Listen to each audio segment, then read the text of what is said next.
तो दोस्तों अभी हम लोग गांधी जी के पॉलिटिकल थॉट्स में एक इंपॉर्टेंट उनकी कॉन्सेप्ट जो कि ग्राम स्वराज को लेके है उसको हम लोग डिस्कस करेंगे। इसको डेवलपमेंट फ्रॉम बिलो भी कहा जाता है, या कि जो तृणमूल पर्याय से या ग्रास रूट लेवल से जो डेवलपमेंट होती है उसकी बात करती है ये ग्राम स्वराज। तो इसको हम लोग डिटेल्स में जान लेते हैं। According to the Gandhian thinking, democracy can function smoothly and according to the concept of Swaraj only if it is decentralized। देखिए, गांधी जी का ये धारणा था कि जो गणतंत्र है या डेमोक्रेसी है ये तभी सुचारू रूप से काम कर सकती है जब ये जो डिसेंट्रलाइज होगी या इसकी विकेंद्रीकरण होगी। मतलब जब ग्राम लेवल से, जो गाँवों से जब आपका डेमोक्रेसी शासन चलेगा, गणतंत्र चलेगा, तभी डेमोक्रेसी आपका सटीक रूप से या सुचारू रूप से कार्य कर सकती है। Centralisation as a system is inconsistent with non violent structure of society. जो कि केंद्रीकरण, क्षमता की जो केंद्रीकरण है, गांधी जी मानते थे ये जो उनकी जो नॉन वायलेंट या अहिंसा की नीति के आधार पे जो समाज व्यवस्था को वो बात करते थे, उसकी विपरीत या उससे अलग थलग ये काम करती है ये केंद्रीकरण, क्षमता की केंद्रीकरण की जो नीति है। He wanted the centre of power to move from cities to villages. और इसी अनुसार गांधी जी ये चाहते हैं कि जो सेंटर ऑफ पावर है, जो क्षमता की जो केंद्र है, वो शहरों से जाके आपका गाँव तक चला जाए। मतलब क्षमता की जो विकेंद्रीकरण होके आपका गाँव तक, पंचायत स्तर पर आपका गाँव के लोगों के हाथों में शासन व्यवस्था चला जाए या उनको भी शासन में भाग लेने का मौका दिया जाए। और इसी को कहा जाता है आपका डिसेंट्रलाइजेशन ऑफ आपका पॉलिटिक्स या डेमोक्रेसी, जो कि वर्तमान समाज में जो पंचायती राज सिस्टम है उसकी एक आधार है या स्वरूप है। While conceptualizing the decentralized system of rule, Gandhi advanced his theory of oceanic circle, which he explained in the following words। देखिए, ये जो विकेंद्रीकरण, क्षमता की जो विकेंद्रीकरण है उसको समझाने के लिए गांधी जी ने इसकी उदाहरण दिया था आपका सागर में जो ज्वार उठती है, सागर ओशनिक सर्कल जो गोल या जो सर्कल फॉर्म होती है उसकी उदाहरण देखिए, ये समझाते हैं इस तरह। In this structure composed of innumerable villages, there will be ever widening, never ascending circles। अभी देखिए, ये जो ओशनिक सर्कल की जो बात करते हैं, इस जो स्ट्रक्चर, ये जो आपका आकार है, यहाँ पे आपका कई सैकड़ों आपका अगणित गांव रहेंगे और ये जो सर्कल है ये हमेशा बढ़ते रहेगा और कभी घटेगा नहीं। मतलब हमेशा जो गांव जो है हमेशा बढ़ती रहती है, छोटे से छोटा गांव, फिर उससे 2-3 गांव मिलके और बड़ा गांव होते हैं, और उससे बढ़ के फिर नगर होते हैं, नगर के बाद आपका शहर होते हैं। इस तरह गांव हमेशा बढ़ते रहता है, ये कभी आपका छोटा नहीं होता है बल्कि बड़ा होते रहता है। Life will not be pyramid with the apex sustain by the bottom. और ये एक पिरामिड की तरह नहीं होगा जहाँ पे आपका जो उसकी जो नींव है ये आपका निचले स्तर का जो बेस है वो सपोर्ट करेगा, या गांव सपोर्ट नहीं करेगा इस स्ट्रक्चर को। मतलब ये एक पिरामिड की तरह नहीं होगा बल्कि एक सर्कल की तरह होगा। इसका मतलब सभी का आपका गांव से लेकर शहरों का मतलब एक इक्वल समान आपका ये होगा, क्षमता में अधिकार होगा और समान उनकी ये होगा, भाग होगा इसमें। But it will be an oceanic circle whose centre will be the individual always ready to perish for the village. अभी देखिए, ये पिरामिड तो वो मानते नहीं थे, ये कहते थे कि ये whose centre will be the individual always ready to perish for the village. अभी देखिए, ये एक सामुद्रिक, एक महासागर का एक सर्कल बोलते हैं, ये पिरामिड वो नहीं बोलते हैं, जहाँ पे आपका बॉटम में जो विलेज है रहेगा और ऊपर में जो सेंटर केंद्र रहेगा, ये स्ट्रक्चर को वो खंडन करते हैं, बल्कि ये सर्कल बोलते हैं जहाँ पे आपका जो सर्कल का जो केंद्र होगा वो एक व्यक्ति विशेष होगा, और ये व्यक्ति विशेष हमेशा ये गांव के लिए मरण मिटने के लिए तैयार रहेगा। और जो आपका ये और latter ready to perish for the circle of villages till at last the whole becomes a life composed of individuals. मतलब जब तक आपका ये पूरा सर्कल आपका एक व्यक्ति विशेष का से गढ़ नहीं बनता है, तब तक हर व्यक्ति मिलजुल के काम करेगा और ये सर्कल को, ये जो गठन है, ये गढ़ है, इस स्ट्रक्चर को बनाए रखने के लिए, ये बचा के रखने के लिए वो मर मिटने तक के लिए मतलब राजी हो जाएगा। At last the whole becomes a life composed individuals never aggressive in their arrogance but ever humble. और ये कभी मतलब आपका अहंकार या एरोगेंस से काम नहीं करेंगे, बल्कि हमेशा विनम्रता से काम करेंगे एक दूसरे के साथ। Sharing the majesty of the oceanic circle of which they are integral units, और ये हमेशा ये जो ओशनिक सर्कल है वो अपने इस सर्कल की मतलब एक अंग मानेंगे, मतलब हम अपने आप को, हर व्यक्ति ये जो स्ट्रक्चर है पूरा स्ट्रक्चर का एक अंश बनेगा, मतलब एक अभिन्न अंश बनेगा, और इसके लिए हमेशा इस स्ट्रक्चर के लिए भलाई के लिए हमेशा काम करते रहेंगे। मतलब ये एक ऐसा स्ट्रक्चर होगा जहाँ पे हर कोई व्यक्ति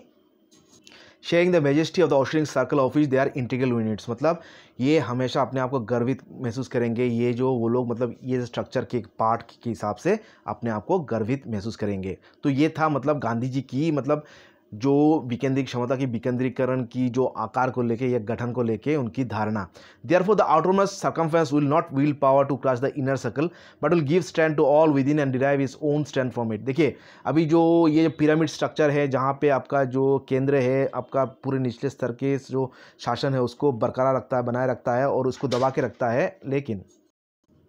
गांधी जी का जो ये सर्कुलर स्ट्रक्चर था इसमें जो बाहरी सर्कल का जो बाहर का हिस्सा है वो अंदर के हिस्से को कभी दबाएगा नहीं, बल्कि इसको बरकरार रखने की इसको सशक्तिकरण करने के लिए हमेशा मौजूद रहेगा, हमेशा प्रस्तुत रहेगा। और इसकी जो क्षमता की जो नींव है वो इस अंदर की जो स्ट्रक्चर है उससे वो अपना शक्ति लेते रहेगा। मतलब ये हमेशा जो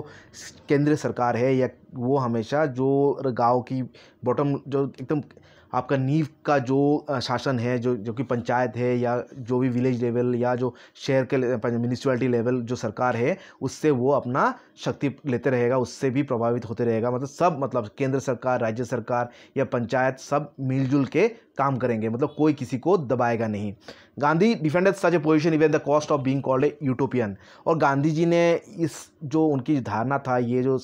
सामुद्रिक जो सर्कल की उदाहरण लेते हुए उन्होंने क्षमता की विकेंद्रीकरण की स्वप्न देखा था,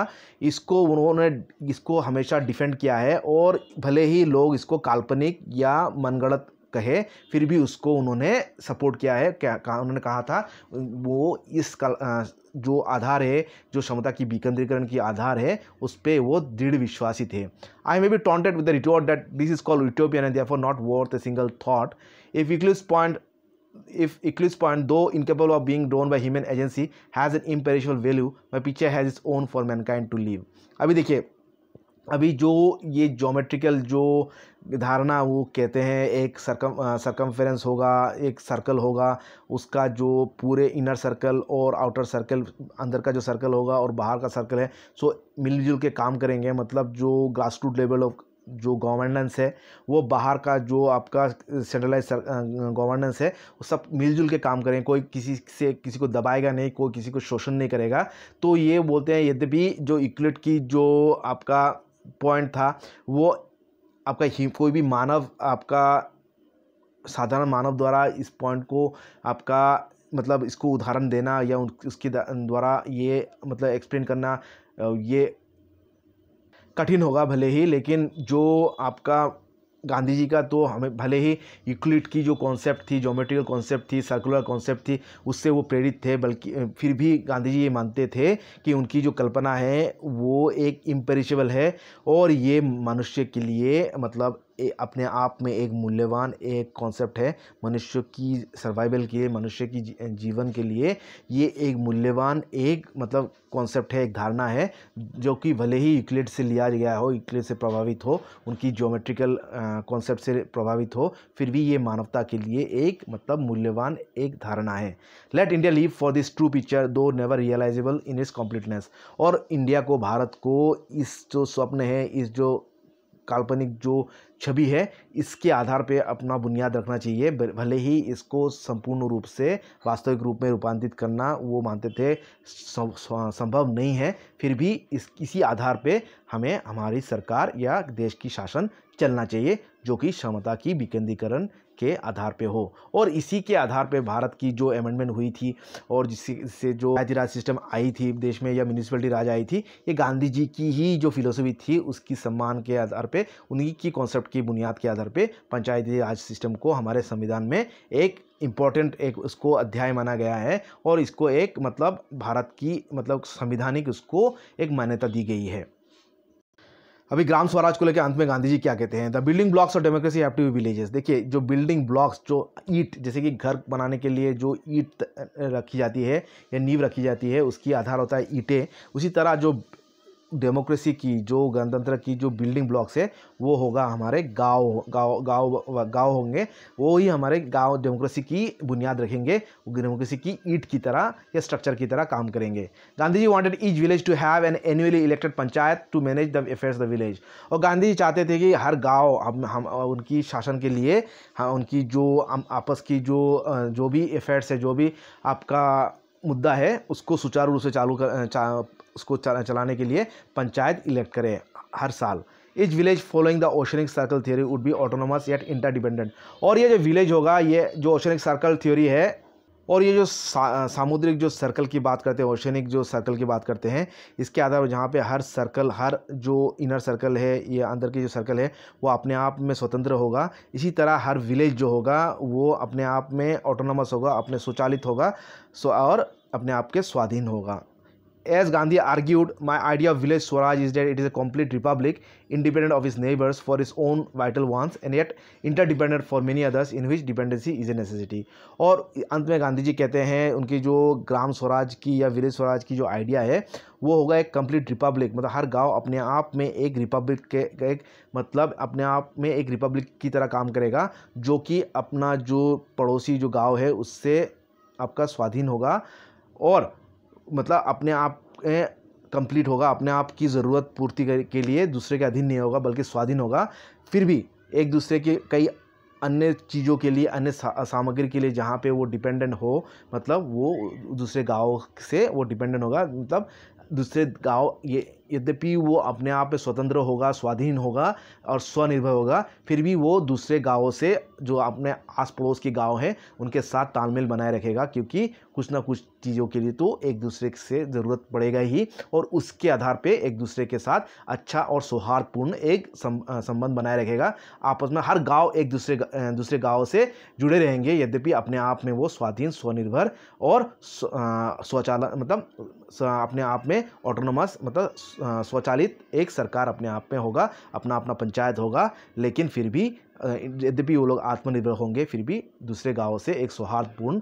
एक संबंध बरकरार रहेगा। तो ये था गांधी जी की जो ग्राम स्वराज या विलेज स्वराज की धारणा, जो कि आपका वो सामुद्रिक एक ओशनिक सर्कल से वो तुलना करते थे और इसकी जो नींव थी वो अभी वर्तमान में हमारे संविधान में इसको रखा गया है पंचायती राज और म्यूनिसिपैलिटी राज के मद्देनज़र में। तो ये था गांधी जी की ग्राम स्वराज का कॉन्सेप्ट। आशा करता हूँ आप लोगों को अच्छा लगा है तो लाइक कमेंट कीजिएगा और कोई डाउट है तो कमेंट सेक्शन लिख सकते हैं। Thank you.